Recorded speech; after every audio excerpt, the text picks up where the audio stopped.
Merci Madame la Présidente.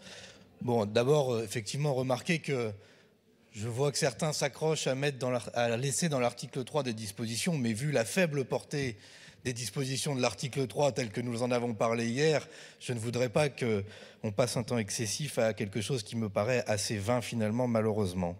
Ceci dit, sur l'éolien offshore, n'ayons pas l'éolien offshore français honteux, collègues, s'il vous plaît.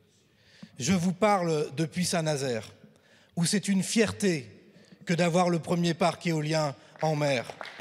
Je vous parle depuis Saint-Nazaire, où ce sont des centaines d'emplois que malheureusement maintenant sont sous General Electric, mais qui au départ étaient destinés à être sous Alstom.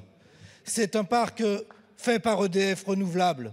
C'est un parc où le comité régional des pêches, où France Nature Environnement, tous ont participé, tous peuvent dire aujourd'hui que peut-être, et oui, à d'autres endroits, ça a été mal fait, mais qu'à cet endroit-là, il y a des exemples à suivre, il y a des choses qui ont fonctionné, il y a des choses qui peuvent être améliorées, c'est le premier.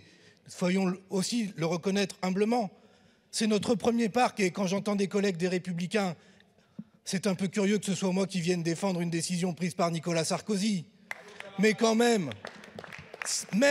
et par rapport à la discussion d'hier, même les scénarios les plus nucléarisés de RTE mettent 22 gigawatts d'éolien offshore. Alors que voulez-vous, collègues?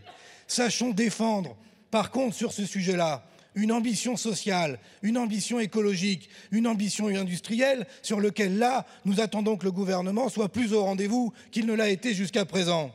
Mais clairement, faisons-le avec ambition, faisons-le avec cohérence, et clairement, c'est plus logique que ce soit à l'article 12 qu'un peu partout dans le texte.